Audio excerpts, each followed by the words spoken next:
essas duas coisas, a cobertura total seja reduzida de tal forma que fica abaixo de um limiar de permanência de muitas espécies, em particular as espécies mais sensíveis. Outro ponto, e isso está nas transitórias e não nas permanentes, mas a recuperação de reserva legal ela pode ser feita utilizando 50% da área com espécies exóticas intercaladas com as espécies nativas, ou seja, em sistemas agroflorestais. Ou seja, eu teria, deixa eu passar por esse slide daqui, eu teria, digamos, fileiras de eucalipto intercaladas com fileiras de espécies nativas.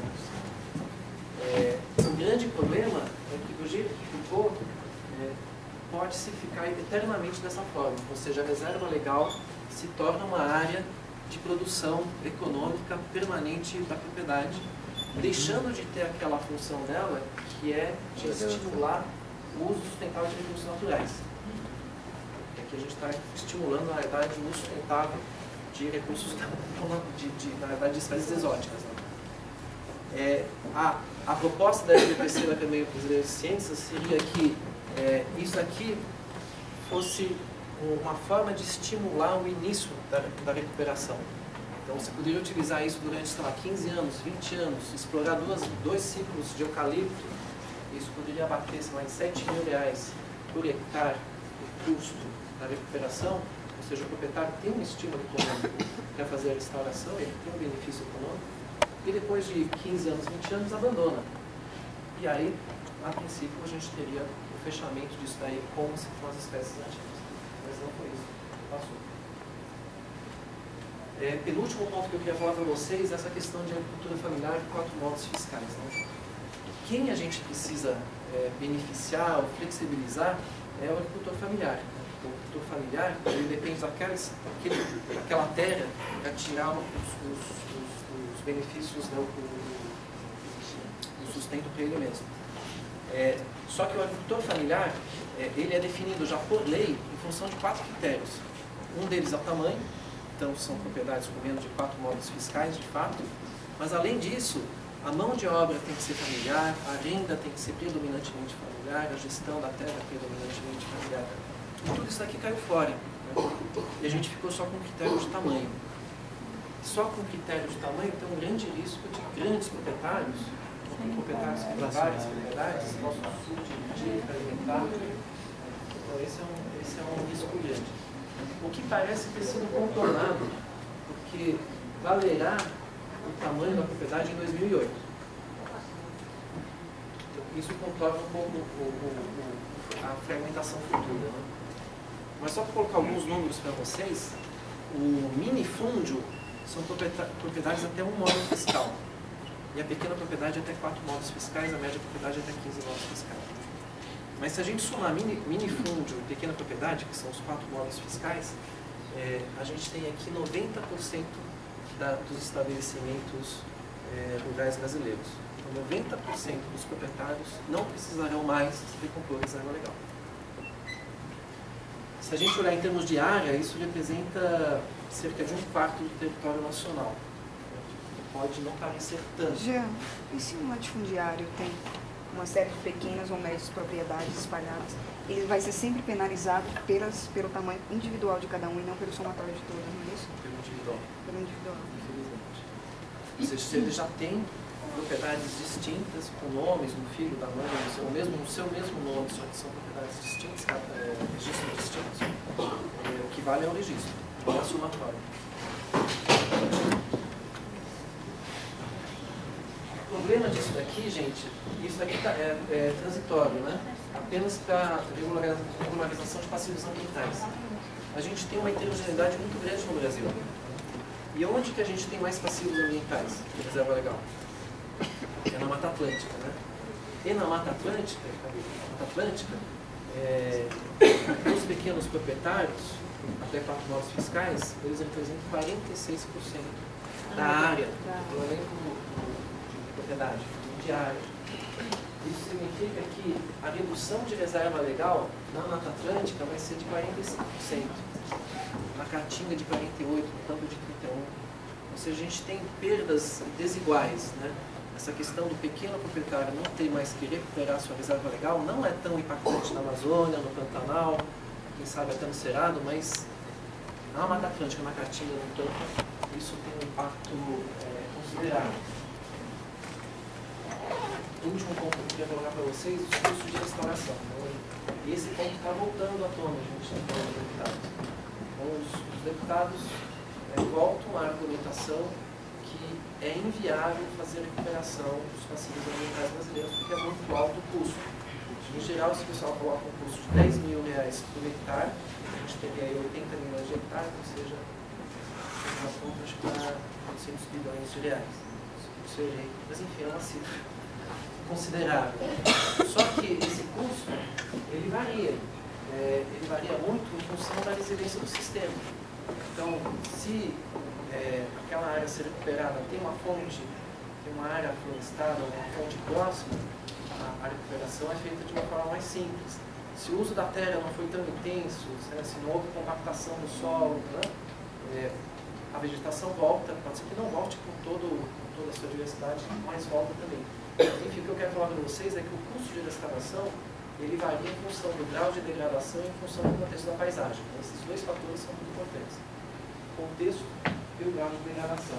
E a gente tem vários exemplos no interior do estado de São Paulo em que você não planta, mas você apenas conduz a restauração, a regeneração, e você cercando, sabe, que tem formas também muito baratas de você fazer cerca. Cerca pode ser caro, né? Mas tem formas mais baratas de você fazer cerca.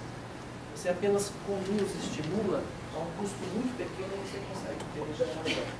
As nossas paisagens lá de São Paulo, a gente tem paisagens que de 1980 para 2000 tiveram um aumento de 2 a 3 mil hectares, uma área de 10 mil hectares. Isso sem nenhum programa de incentivos nada, são terras que foram abandonadas e que regeneraram. Está certo que tem uma fonte próxima, né?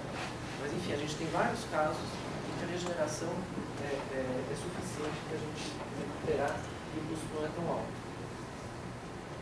E a gente fez agora recentemente esse ano, a gente pegou um trabalho agora no semestre, um estudo do Ministério do Meio Ambiente sobre áreas que deveriam ser consideradas prioritárias para a restauração da Mata Atlântica. E nesse trabalho a gente considerou áreas que têm resiliência intermediária. A gente considerou que aquelas que têm alta resiliência a gente não precisa nem mexer, né? Mas aquelas que têm resiliência intermediária e que ao mesmo tempo propiciam um aumento de conectividade da paisagem. Com esses dois fatores. O custo é baixo e o benefício em termos de diversidade é alto porque você vai aumentar significativamente a diversidade, a conectividade ou a diversidade. E aí a gente identificou, aqui numa região do Paraná, Santa Catarina, vocês veem que em vermelho são as áreas que a gente considerou de muito alta, e depois, não vou explicar o alta 1, alta 2, mas enfim, se a gente somar o muito alto com alto nas diferentes regiões, a gente tem...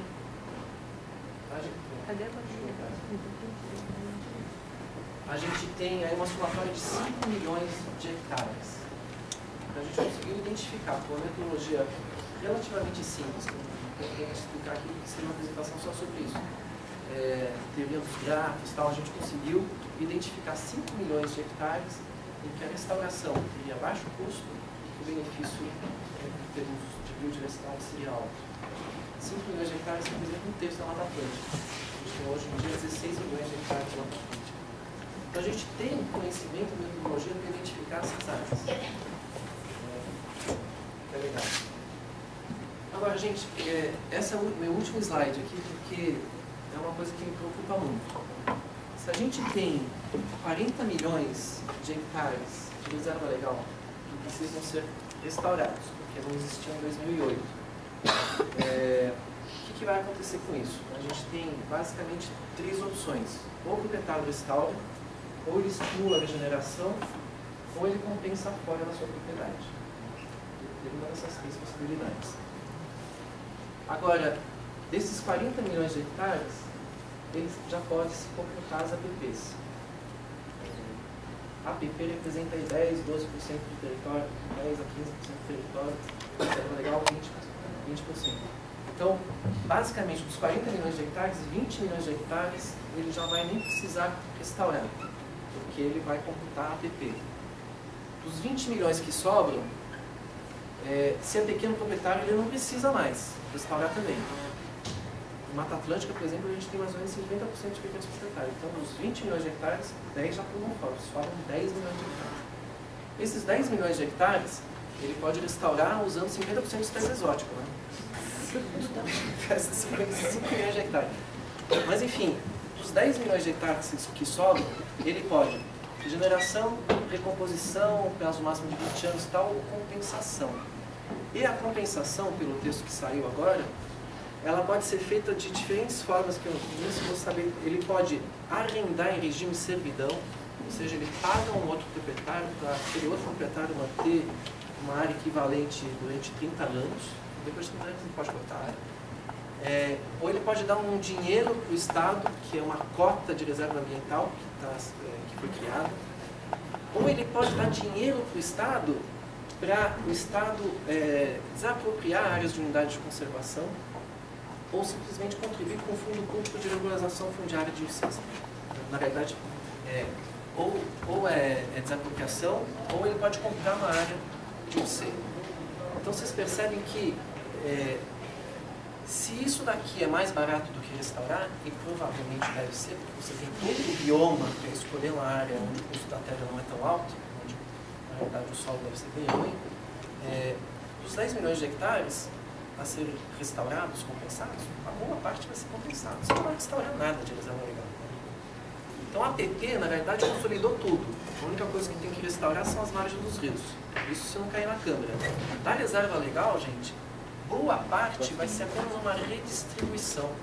Eu não tenho reserva legal aqui, eu vou olhar no bioma todo e vou tentar comprar terra mais barata.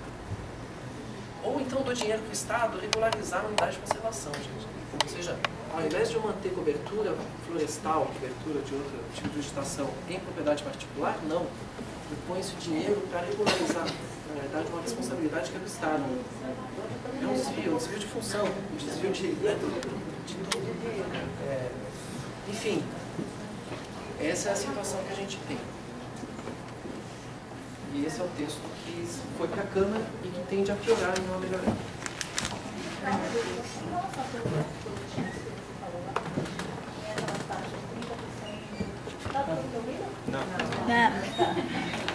Então, aquelas taxas lá, 30% e tal, eles são recolhidos para o Fundo de Meio Ambiente, né? Nacional ou dos municípios. Eu não sei como é que vai ser. É isso que eu queria perguntar, se tem algum critério de você definir para como você vai usar esse montante recolhido para você priorizar as áreas do Estado. Tudo bem que isso vai ser a cargo dos fundos municipais, dos negócios e tudo mais. Mas não tem nem necessário, assim, algum critério. O texto é muito longo, ele mudou muito, eu tenho que ler com mais detalhe, mas tem indicações sim, que tem que ser utilizado. A própria agência de bacia, o comitê de bacia, pode escolher áreas prioritárias. Ou o Estado pode ter, o Estado de São Paulo, por exemplo, ele tem um zoneamento feito pelo programa Biofratético que pode ser utilizado para estimular a restauração em áreas que são consideradas mais importantes em termos de biodiversidade. Então tem, eu lembro de ter lido sim, mas eu não sei o detalhe. Nem as bases assim que eles utilizam. Gente, o texto, ele está disponível, qualquer pessoa pode pegar o texto no dicionário. Está certo que ele muda bastante, mas eu posso mandar para vocês e vocês podem espalhar via e-mail. Mas vai ter critério sim, considerando diversidade biológica, considerando proteção de recursos hídricos,